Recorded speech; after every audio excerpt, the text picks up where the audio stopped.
eu quero que esse vídeo aqui seja algo bem sincero, descontraído, assim. Oi, gente, tudo bem com vocês? Meu nome é Lorena Eltz, seja bem-vindo ao meu canal no YouTube.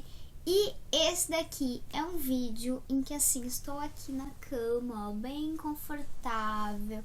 Estou gravando aqui, ó, com vocês. Tá dando pra ver? Bom, acho que dá pra ver, né? Fazia tempo que eu queria gravar alguns vídeos aqui do quarto também, então comentem aqui embaixo se vocês gostaram, se vocês gostam de vídeos assim mais íntimos.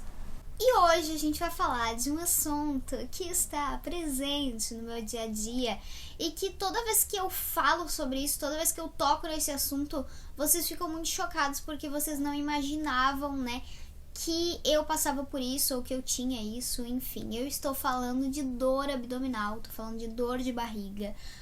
Quem tem doença inflamatória sabe que esse pode ser um dos sintomas. E toda vez que eu falo que eu tenho dores, ou que eu tô com crise de dores, ou quando eu fui pro hospital e eu falei que eu fui pro hospital ficar internada porque eu tava com muita dor, as pessoas ficam chocadas porque elas não acham que eu sinto dor, ou enfim, vocês não parecem ver que eu, Loreninha, também acabo, né, sentindo dores de barriga.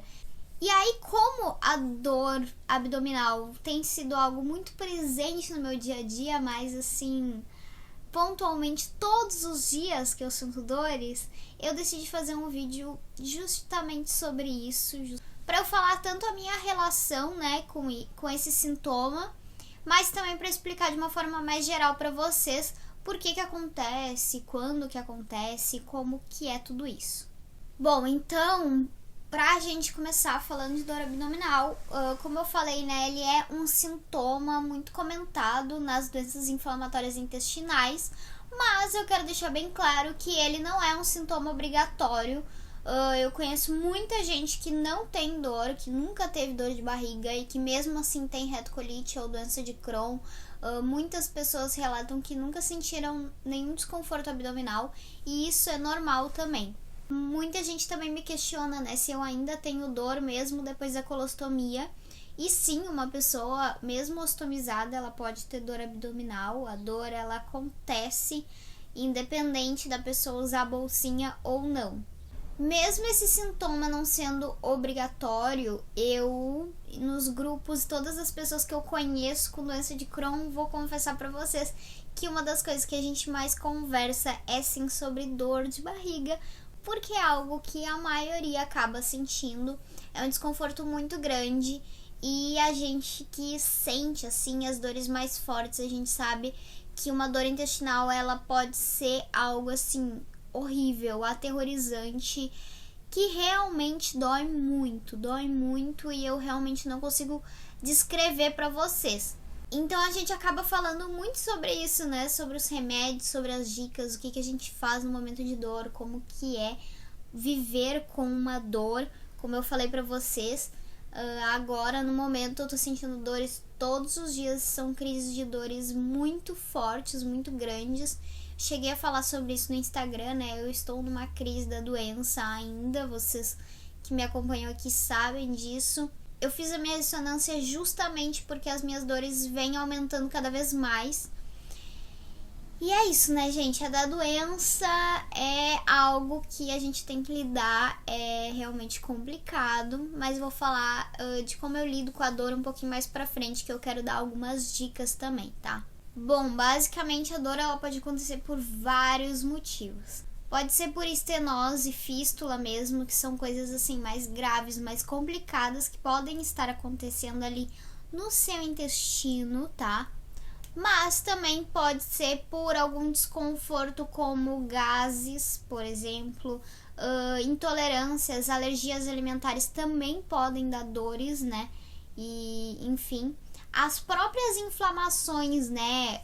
A doença de Crohn ela é caracterizada por úlceras mesmo, que são criadas nas paredes do intestino. Então, essas úlceras, elas podem provocar dor, sabe?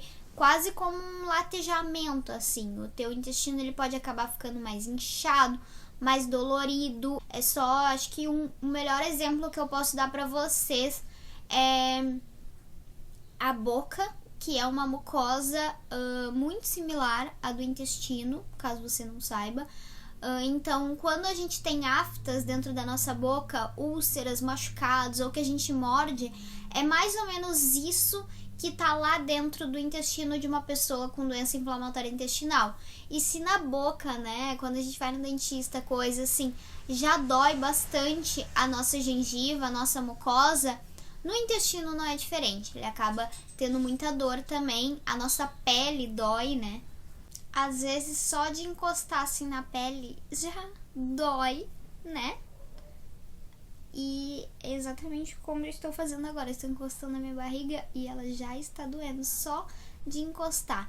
E aí, quando eu falo de dor abdominal, eu gostaria de deixar aqui um segundo nome, né? A dor da doença de Crohn, ela é mais conhecida também como o inferno na Terra. Basicamente, posso descrever assim porque realmente, como eu disse, é uma dor que tende a ser muito, muito, muito forte, muito característica, e as pessoas com doenças inflamatórias intestinais, muitas pessoas descobrem a doença realmente porque estavam assim, sem conseguir aguentar o nível da dor dentro de casa, e aí procuram um médico, sabe? Uma coisa que eu vejo também muita gente reclamando é que sente muita dor quando come algo que não faz bem, né? Então, que o alimento provoca uma dor. Eu não posso dar, assim, exatamente um depoimento sobre isso, porque eu nunca tive essa reação imediata, assim, de comer algo que me dava dor, que me provocava dor.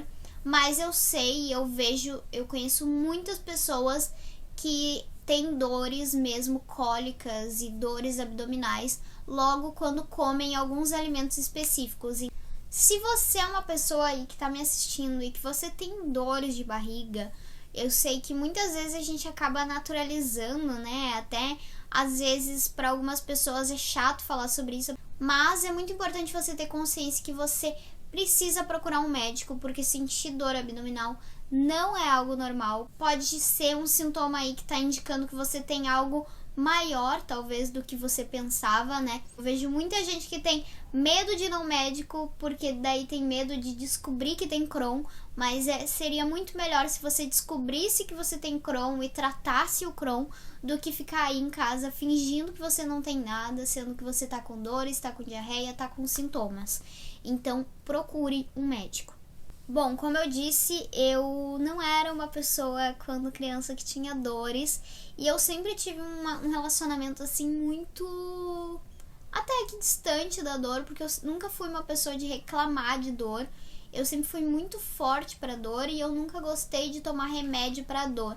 Então eu sempre tive muita resistência, assim, eu tomava remédio para outras coisas, mas quando chegava na hora de tomar um remédio para dor, eu falava que nem tava doendo tanto assim, que não precisava, que eu não queria. Até que na minha segunda cirurgia, eu já contei isso pra vocês, ela foi feita meio que de emergência, porque eu comecei a sentir muita dor na barriga. Esse foi o primeiro sintoma que eu tive para descobrir que eu estava cheia de fístulas, e aí eu precisei operar. Eu acho que esse foi um dos primeiros episódios que eu lembro de sentir dor mesmo, assim, dor de que não fosse cólica ou desconforto, sabe?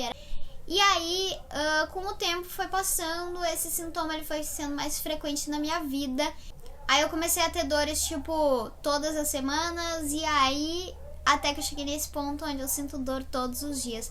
Eu vou falar pra vocês que não é muito fácil trabalhar com dor, é algo que eu acabo tendo que depender disso, sabe? Eu dependo de quando eu não estou com dor eu fazer as coisas, e quando eu tô com dor eu tenho que parar e eu não consigo fazer nada.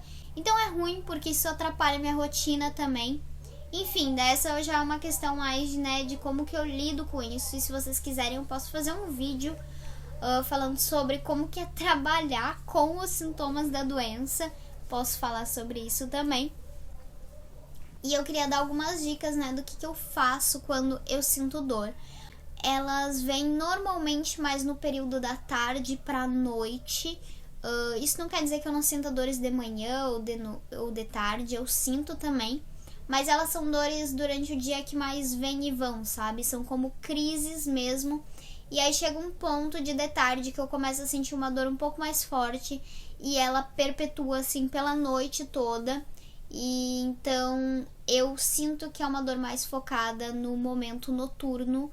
Eu não sei exatamente por que isso acontece, mas as minhas dores elas são mais frequentes às noites, tá? E algumas coisas que me ajudam muito no verão, quando eu tava com a piscina montada aqui em casa, eu percebia que ficar dentro da piscina ajudava a minha barriga a não doer, sabe? Então, em muitos momentos eu decidi ficar mais tempo assim dentro da piscina, porque isso realmente me ajudava. Outra coisa que ajuda é bolsa de água quente, como se você tivesse com uma cólica menstrual mesmo. Isso é algo que eu gosto de usar, eu acho que ajuda um pouco, mas ajuda até certo ponto, né? Não vamos aqui dizer que ela vai curar a sua dor, porque não vai, mas ela vai ajudar sim. E aí eu até mostrei na minha rotina noturna, né, que de vez em quando eu tomo banho sentada aqui em casa, e isso é algo que eu faço com frequência. Colocar uma cadeira dentro do box e aí eu tomo o banho sentada, justamente para a água quente cair diretamente na minha barriga, né? Então, enquanto ali eu estiver debaixo do chuveiro, é importante que a água esteja bem assim localizada, que esteja caindo bem quente, diretamente no local que tu tá sentindo dor. Eu sinto muita melhora quando eu tomo esses banhos assim. Isso me ajuda muito, eu acho que tem um efeito bem positivo, relaxa bastante, porque a dor abdominal, se você nunca sentiu, ela é algo que começa a meio que contorcer a sua barriga, e quando você vê, você tá toda dura, toda assim tensa mesmo, sabe? A sua musculatura fica tensa, então isso pode acabar desenvolvendo até uma dor nas costas, enfim, pode doer toda a área aqui do abdômen mesmo. Mas aí, claro que chega um momento que a gente precisa também optar por um remédio para dor. E no momento eu estou usando remédios para dor, eu não vou recomendar nenhum remédio aqui. Eu só gostaria de deixar claro que tem vários analgésicos e anti-inflamatórios que pessoas com doenças inflamatórias intestinais não podem usar. Então tomem muito cuidado com o que vocês vão utilizar para a dor de vocês. Peçam para o seu médico prescrever o melhor remédio. E aí, com a prescrição feita, você vai na farmácia e você compra o que ele te indicar, tá? Eu confesso que eu sou uma pessoa chata que não gosta de tomar remédio pra dor. Eu sei que tem muita gente aí que toma, né? Qualquer coisinha que sente já tá tomando e que não tem problema com isso. Mas eu sou justamente o contrário. Eu demoro muito pra tomar. Eu sempre resisto muito. Mas a gente tem que aprender que a gente não nasceu pra passar dor nesse mundo. Então, eu espero que de alguma forma esse vídeo tenha te ajudado a te informar sobre esses sintomas, sobre essa coisa que a gente passa. Mesmo que você não tenha doença inflamatória intestinal, acho que você pode acabar se relacionando com esse vídeo caso você tenha alguma outra doença ou questão gastrointestinal, né? E mesmo que você não tenha, como eu falei, é importante investigar se você tem frequentemente dores abdominais. Dá uma pesquisada sobre isso daí, porque pode estar rolando alguma coisa, tá? Então, gente, unidos na dor, mas no mais é isso. Continuem fazendo o tratamento de vocês, se cuidem, fiquem em casa. E se vocês gostaram desse vídeo, não esquece de dar o like, se inscrever no canal aqui embaixo, se você ainda não é inscrito, e me seguir nas outras redes sociais. Um beijo da Lori e até mais. Tchau!